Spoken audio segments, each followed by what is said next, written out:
Hi everyone. நம்ம இன்றைக்கி இந்த குரோஷேயோட இம்பார்ட்டண்ட் ஹெல்த் டிப்பை பற்றி பார்ப்போம்.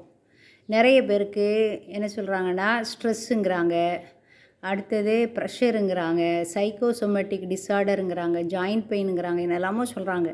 அந்த மாதிரி அத்தனைக்குமே இந்த குரோஷே நம்ம போடும்போது அதிலேருந்து ரிலீஃப் கிடைக்குது. இது சயின்டிஃபிக்கலி ப்ரூவன். சரியா? அப்போ அதுக்கு எனக்கு ரொம்ப தெரிஞ்சால் தான் அதை பண்ண முடியுமான்னா அப்படி கிடையாது. அதுக்கு நீங்கள் உங்களுக்கு வேண்டியது என்னென்னா ஒரு பண்டில் த்ரெட், அது என்ன டைப்பாக வேணாலும் இருக்கலாம். அடுத்தது என்னது, ஒரு நீடில் போதும். சரியா? இது நான் 3 mm எடுத்துருக்கிறேன். உங்களுக்கு ஏதோ ஒரு புதுசாக கற்றுக்கிட்டவங்களுக்கு ஏதாவது ஒரு நீடில் போதும். சரியா?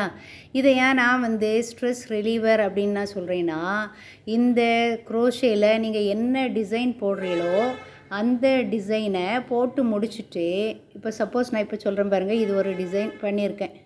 இதை நம்ம வேண்டாம் அப்படின்னு சொன்னால் அப்படியே நீங்கள் என்ன பண்ணுங்கள், இப்படியே எடுத்தால் என்ன செய்திரும், வந்துடும். இதே மாதிரி தான் நமக்கு இருக்கிற பெயினும் என்னது அப்படியே கலண்டு போயிடும். இந்த த்ரெட்டுக்கு எந்த வித டேமேஜ் எதுவுமே இருக்காது. பழையபடி நீங்கள் என்ன செய்திடலாம், இந்த த்ரெட்டில் என்ன டிசைன் பண்ணாலும் நீங்கள் செய்துக்கலாம். சரியா? அதனால் நீங்கள் தெரியாதவங்க சிம்பிள் ஸ்டிச்சஸை தெரிஞ்சுக்கிட்டு நீங்கள் சிம்பிள் டிசைன் போடலாம். இப்போ அதுக்கு தான் நான் என்னென்னா உங்களுக்கு ஒரு சைல்டோட பவ் மாதிரி இந்த மாதிரி நம்ம செய்கிறதுக்கு இதில் ஒன்றுமே இல்லை. சொல்லப்போனால் என்னது, செயின் ஸ்டிச்சுன்னு சொல்லுவாங்க. அதை போட்டுட்டு திருப்பி நீங்கள் என்ன பண்ணணும், ஒரு ஃப்ளார் மாதிரி செய்யிட்டிங்கன்னா அந்த டிசைன் வந்துடும். நம்ம என்ன செய்யலாம், அதை போட்டு பார்க்கலாம். நல்லா தெரிஞ்சவங்க நிறைய ஸ்டிச்சஸ் தெரிஞ்சவங்க இந்த மாதிரி ஃப்ளார் வேணாலும் பண்ணலாம். குறைந்தது ஒரு 10 to 20 மினிட்ஸாவது நீங்கள் அதில் இருந்தீங்கன்னா அந்த உங்களுக்கு பழைய அந்த ஓவர் திங்கிங், தேவையில்லாத தாட்டெல்லாம் அப்படியே காணாமல் போயிடும். உங்களுக்கு என்ன வேணுமோ, எந்த டிசைன் வேணுமோ அதை நீங்கள் இந்த யூடியூப்களில் நீங்கள் போனீங்கன்னா அதுக்கு அந்த பேட்டர்ன்லாம் கொடுத்துருவாங்க. Only you must know the different types of stitches மட்டும் தெரிஞ்சால் போதும். சரியா? நான் அதில் பேசிக்காக உள்ளதை உங்களுக்கு சொல்லி கொடுக்குறேன். வாங்க, இந்த நீடில் எடுத்துக்கோங்க. எடுத்துகிட்டு இந்த மாதிரி ஏதாவது ஒரு பண்டில் த்ரெட் எடுத்துக்கணும். எடுத்துகிட்டு நீங்கள் முதல்ல இருந்தே உங்களுக்கு தெரியலைன்னா நீங்கள் என்ன பண்ணணும், இப்போ தான் புதுசாக கற்றுக்குறீங்கன்னா நீங்கள் முதல்ல செயின் ஸ்டிச் போட கற்றுக்கணும். அதுக்கு என்னென்னா, நீங்கள் இந்த வலது கை இருக்குல்ல, அந்த வலது கையை இடது இதில் கொண்டு ஒரு லூப் மாதிரி கொண்டு வந்துடணும். இந்த மேலே இருக்க த்ரெட்டை எடுத்துக்கொண்டு உள்ளே கொண்டு போனீங்கன்னா அப்படி வந்துடும். இதை எங்கள் ஊர் பக்கம்லாம் என்னது உருவம் சுட்டேன்னு சொல்லுவோம். ஏன்னா உடனே கழண்டுரும். சரியா? இனி இதில் நீங்கள் இப்போ என்ன போட போகிறீங்கன்னா செயின் ஸ்டிச் போட போகிறீங்க. ஒன்றும் இல்லை, அங்கே இருக்கிற இதை அப்படியே எடுத்துக்கிட்டு வாரீங்க, அவ்வளோதான். உங்களுக்கு இந்த பிகினருக்கு இந்த மாதிரி ஸ்டிச்சஸ் போட தெரிஞ்சாலே அது ஒரு பெரிய ப்ளஸ் பாயிண்ட் தான். ஏன்னா இதில் நம்ம முழு கவனத்தையும் செலுத்திடுவோம். அதனால் நமக்கு எந்தவித எண்ணங்களும் அந்த செய்துக்கிட்டு இருக்கும்போது ஓடவே ஓடாது. சரியா? அப்போ இது ஃபஸ்ட்டு இது ஓவர் திங்கிங்க்கு ஒரு பெஸ்ட்டு ரிலீஃபு.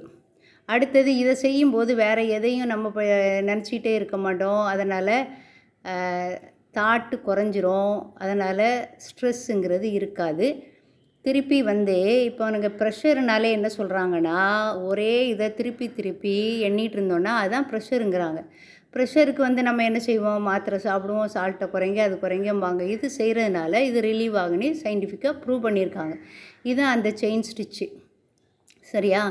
அந்த காலங்களில் நம்ம துணி துவைக்கிறதுக்கு கூட 2 கையும் வச்சு இப்படி சேர்த்து அப்படி கும்மி துவைப்போம். 2 கையில் உள்ள விரல்களும் எப்போதும் எந்த வேலை செய்யும் போதும் அதில் மூவ் ஆகிட்டே இருக்கும். கிரைண்டரும் நல்லா நம்ம என்ன பண்ணுவோம், கையால் தான் ஆட்டி பண்ணுவோம். இந்த காலங்களில் கர்ச்சிப் கொண்டு நம்ம எதில் தான் போட்டு துவைக்கிறோம், வாஷிங் மிஷினில் தான். அதனால் நம்ம கைகளுக்கும் எனது வேலைகள் அதிகம் இப்போ இருக்கிறதில்ல. சரியா? இனி இது நான் இப்போ சொல்லிட்டேன், இந்த ஸ்ட்ரெஸ்ஸு போகுது, ப்ரெஷர் போகுது. அடுத்தது சிலருக்கு இந்த விரல்களில் இந்த ஜாயிண்ட்டுகளில் பெயின் இருக்கும். சரியா? அந்த மாதிரி பெயின் இருக்கிறவங்களுக்கு இது நிமிஷத்தில் என்ன செய்யறோம், ரிலீஸ் ஆகிடும். ஏன்னா நம்ம இதை செய்யும்போதே கையை விரித்து மடக்கி செய்கிறதுனால அதில் நமக்கு என்னது, ஒரு எக்ஸசைஸ் மாதிரி. சரியா? அதனால் நீங்கள் பிகினராக இருந்தால் நீங்கள் என்ன பண்ணுங்கள், ஏற்கனவே பேசிக் ஸ்டிச்சஸ்னு நான் கொடுத்துருக்குறேன். அதை நீங்கள் பார்த்துக்கிட்டு இந்த மாதிரி நீங்கள் என்ன பண்ணுங்கள், ஏதாவது ஒரு டிசைனோ அல்லது கொஞ்சம் ஸ்டிச்சஸ் போட்டுட்டோ, இப்போ நான் இவ்வளோ ஸ்டிச்சஸ் போட்டிருக்கேன், இனிமேல் இதில் வந்து இந்த மாதிரி கொண்டுக்கிட்டு வரணுன்னா ஒன்றுமே இல்லை. நீங்கள் என்ன பண்ணணும், ஒரு சர்க்கிளில் கொண்டு ஜாயின் பண்ணிவிட்டு திருப்பி போட்டுற வேண்டியதான். ஒரு பெட்டல் செய்து காமிக்கிறேன். நீங்கள் அடுத்தடுத்து நீங்கள் என்ன பண்ணிக்கலாம், போட்டுக்கலாம். இது ஃப்ளார் போடணுன்னா உங்களுக்கு என்ன தெரியணுன்னா, அந்த சிங்கிள் க்ரோஷே டபுள் க்ரோஷே தெரியணுன்னுவாங்க. நீங்கள் வந்து பேசிக் ஸ்டிச்சஸில் ஒரு 3 ஸ்டிச்சஸை கற்றுக்கிடுங்க. இப்போ நம்ம அந்த ஃபஸ்ட்டு சர்க்கிள் வர்றதுக்கு என்ன பண்ணணும், இதில் செயின் இருக்குல்ல, இதில் 1 2 3 4வது இதில் கொண்டு என்ன செய்யுங்க, விட்டு இதை என்ன சொல்லுவோம், ஸ்லிப் ஸ்டிச்சுன்னு சொல்லுவோம். இதுக்கும் நீங்கள் வந்து இங்கே டிஸ்கிரிப்ஷன் பாக்ஸில் பார்த்தீங்கன்னா அந்த பேசிக் ஸ்டிச்சஸ்ன்னு இருக்குது. நீங்கள் என்ன பண்ணிக்கோங்க, அதை பார்த்துக்கிட்டிங்கன்னா உங்களுக்கு வந்து இந்த ஸ்டிச்சஸும் தெரிஞ்சிடும். ஓகேவா? இப்படி வந்துடும். ஒரு சின்ன சர்க்கிள் வந்திருக்கா. இனி வந்து 2 துவாரம் தெரியும். இந்த கீழே உள்ள துவாரத்தில் நம்ம என்ன செய்யணும், விட்டு எடுக்கணும். முதல்ல 2 செயின் ஸ்டிச்சு போடணும். 1 2. அடுத்தது அந்த இதிலே நம்ம என்ன பண்ணணும்னா டபுள் க்ரோஷே 2 போடணும். டபுள் க்ரோஷேனா நீங்கள் வந்து ஒரு தடவை சுற்றிட்டு உள்ளே விட்டு எடுக்கணும். அதனால தான் வந்து பிகினர்ஸ் வந்து நீங்கள் அதை 3 இது இருக்கும், 2 2ஆக வந்து நம்ம வெளியே எடுக்கணும். பாருங்கள் இப்படி வந்துடும். அடுத்தது என்ன ஒரு ஸ்டிச்சு இதே மாதிரி நம்ம என்ன செய்யணும், போடணும். போடும்போது உங்களுக்கு வந்து அந்த பெட்டலோட எத்தனை பெட்டல் வேணுமோ அத்தனை பெட்டல் வர வரைக்கும் நீங்கள் செய்யுங்க. ஓகேவா? நான் பண்ணியிருக்கேன். இனி அடுத்தது டபுள் செயின் போட்டாச்சா, போட்டுட்டு இதில் கொண்டு இந்த துவாரத்தில் கொண்டு ஸ்லிப் ஸ்டிச் எடுத்துடணும். ஸ்லிப் ஸ்டிச்சுனா வெளியே 2 வரும். அதை இந்த இதில் இந்த இடது கை பெருவிரலால் வச்சு கொஞ்சம் ப்ரெஸ் பண்ணிவிட்டு எடுத்துட்டிங்கன்னா உங்களுக்கு வந்து அது ஈஸியாக தான் இருக்கும். இப்போ பாருங்கள், இப்போ ஒரு பெட்டல் நமக்கு ரெடி ஆயிட்டு. பாருங்கள், ஒரு பெட்டல் ரெடி ஆகிட்டுல. இப்போ 5ம் போடும்போதே நமக்கு இந்த மாதிரி வந்துடும். இப்போ நீங்கள் இதை மாதிரி செய்து கொஞ்சம் ப்ராக்டிஸ் நீங்கள் பண்ணிங்கன்னா இந்த ஜாயிண்ட் பெயின்லாம் இருக்கவே இருக்காது. அதுக்காக தான் நான் இந்த வீடியோ போட்டேன். திருப்பி ஏதாவது டிசைன் வேணும்னா நீங்கள் வந்து என்ன செய்துக்கலாம், பழைய வீடியோக்குள்ளே நீங்கள் பார்த்து தெரிஞ்சுக்கலாம். Happy life, happy enjoying doing the crochet. Thank you.